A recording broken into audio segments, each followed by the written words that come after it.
In today's video, I want to talk to you guys about what is probably one of the most deadly tools in the bass fishing arsenal. It's something that a lot of people throw. It's something that is super simple if you're a beginner, as well as if you're like the seasoned expert that's out there touring with the pro circuit. It's still a tool that we all need to have in our boat, our kayak, or in our bank bag, and that is the Wacky rig. I love a Wacky rig. I've won so much money on a Wacky rig in kayak tournaments. I've caught so many fish and so many big fish as well. It's just such a natural, subtle, finesse presentation that does a really good job of getting fish that normally wouldn't eat to eat. And in today's video, I want to break down some key things that I've learned about the Wacky rig, some key tools, some key line choices, hook choices, and things about the Wacky rig that I've learned that have made it an even more effective tool for me than ever before. So the first thing that I want to talk about is my favorite bait to throw on a Wacky rig. This is a Berkley Max Scent General in 5-inch. And if you want any more information about any of this, make sure to comment down below or check out the pinned comment. I'll have everything linked so you guys can check it out. But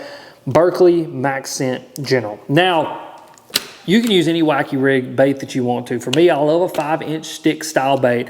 I love the Max Scent in particular because of some anecdotal experiences that I've had with it. I did another video about this on this channel, and I've got videos over on the Alex Rib Fishing channel showing this bait in action. But just a quick story, I literally fished behind a guy all day in a kayak tournament and ended up winning a kayak tournament. He was throwing a June bug Yamamoto Cinco. I was throwing a Berkley Max Scent General and June bug, same size, same line, even the same hook, and I beat him fishing behind him because I think the Max Scent General technology just outperformed the Yamamoto Cinco. But that is my favorite worm to use. Now, one thing I do with every one of my Max Scent Generals is I do use a Wacky rig tool with these little O-rings. If you guys have never seen it, essentially it's just this little bitty tool right here. You have these O-rings on here, and what you do is you put your worm in here, and then you roll this O-ring down this tool, and you want to put that O-ring right in the center of your worm and let it go down on there. And what that is going to do is it's going to protect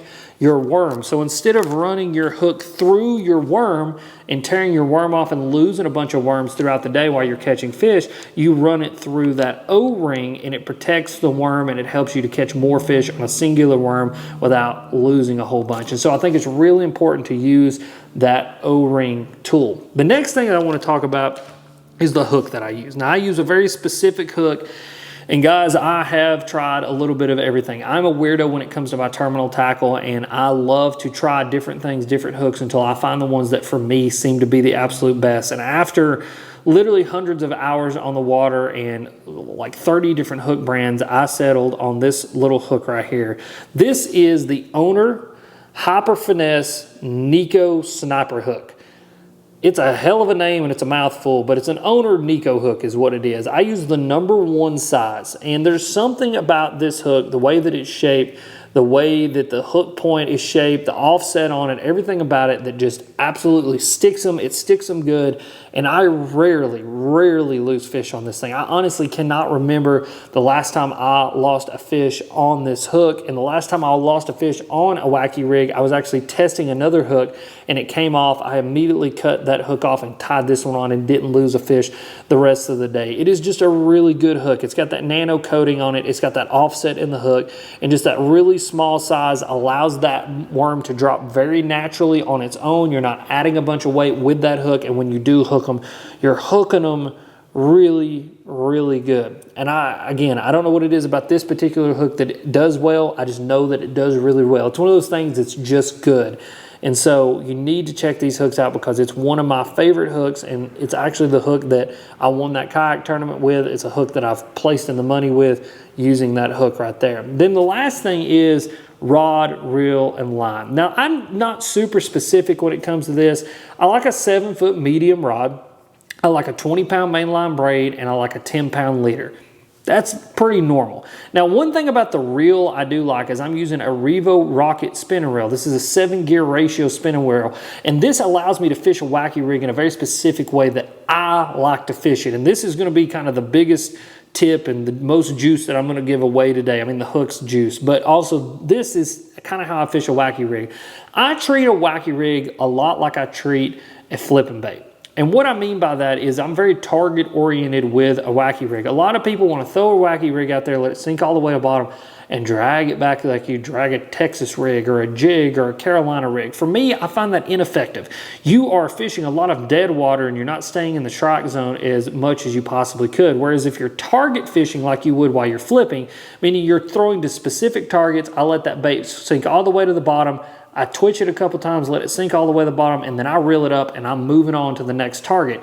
What that allows me to do is, instead of making, 100 casts in a day and wasting a bunch of time fishing dead water, I can make 1,000 casts in a day and hit very key targets.